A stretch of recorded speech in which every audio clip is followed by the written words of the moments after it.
La loi de la compassion. L'univers ne nous juge pas. Il met à notre disposition diverses possibilités que nous devons peser, dont nous devons subir les conséquences et dont nous tirerons des leçons en observant la loi de cause à effet. Faire preuve de compassion, c'est reconnaître que nous faisons du mieux que nous pouvons dans le cadre limité de nos croyances et de nos capacités du moment. Je regardais autour de moi, émerveillé.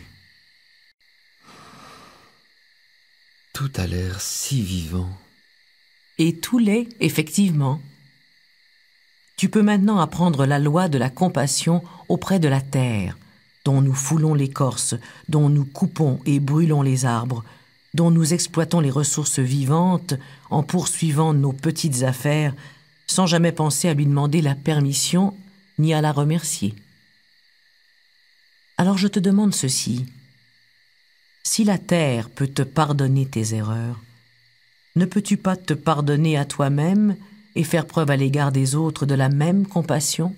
Plus tu feras preuve d'aimable bienveillance à ton égard, plus tu seras capable d'en faire autant avec les autres.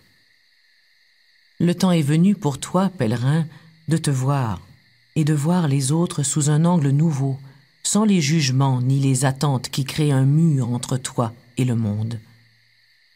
Le temps est venu de réaliser que chacun de nous, ami comme ennemi, fait de son mieux dans le cadre limité de ses croyances et de ses capacités.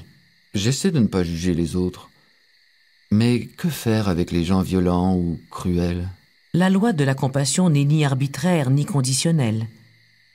Nous savons qu'il existe effectivement dans ce monde des gens profondément perturbés et destructeurs, et que ces gens perturbés peuvent déranger les autres. La compassion ne veut pas dire qu'il faut laisser de tels gens te piétiner ou perpétuer leur comportement destructeur. Certains individus doivent être mis en marge de la société, mais on peut par contre faire preuve de compassion envers la malveillance sans pour autant y succomber. Mais pour quelle raison faire preuve de compassion envers les gens cruels ou ignobles ? Pourquoi ne pas simplement haïr ce qui est haïssable ? Je n'ai jamais dit que la compassion venait facilement. Mais facile ou pas facile, cette loi te pousse à agir dans l'amour et la compréhension plutôt que dans la haine ou l'ignorance. Pour y arriver, tu dois adopter une vision beaucoup plus élargie des choses. Tu dois réaliser que tu vis dans un univers, si mystérieux soit-il. Cette compréhension profonde des choses naît dans le discernement intuitif et se fond à l'intelligence innée de l'univers. Peu importe que cette compréhension te soit révélée par le biais de l'observation, de la raison ou de la foi religieuse. L'important est que tu comprennes que dans le monde naturel, tu n'as ni amis ni ennemis, tu n'as que des enseignants.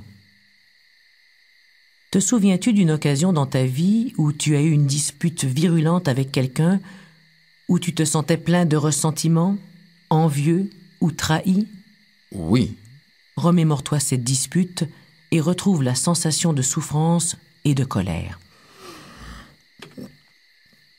Bon, je la sens. Imagine maintenant que, en plein milieu de cette dispute violente, la personne avec laquelle tu te disputes se saisit soudain la poitrine d'une main, pousse un cri et s'écroule morte à tes pieds. Mon Dieu! Qu'est-il arrivé à ta colère? Qu'est-il arrivé à ton envie et à ta jalousie, à ton ressentiment et à ta souffrance? Tous ces sentiments ont disparu. Mais qu'adviendrait-il si j'étais heureux que la personne soit morte, si je ne pouvais lui pardonner? Tu pourrais te pardonner de ne pas lui avoir pardonné. Pour retrouver cette attitude de pardon lorsque tu en as besoin, imagine ton ami, amante ou adversaire gisant à tes pieds, comme tu te retrouveras toi-même un jour au pied de l'esprit. Ta vision sera alors différente, parce que la mort rend ultimement toute chose égale. Nous quittons tous un jour ce monde, ainsi que ceux que nous aimons. Dans le mystère qu'est la vie, nous sommes liés les uns aux autres, sans savoir pourquoi, et nous faisons simplement de notre mieux.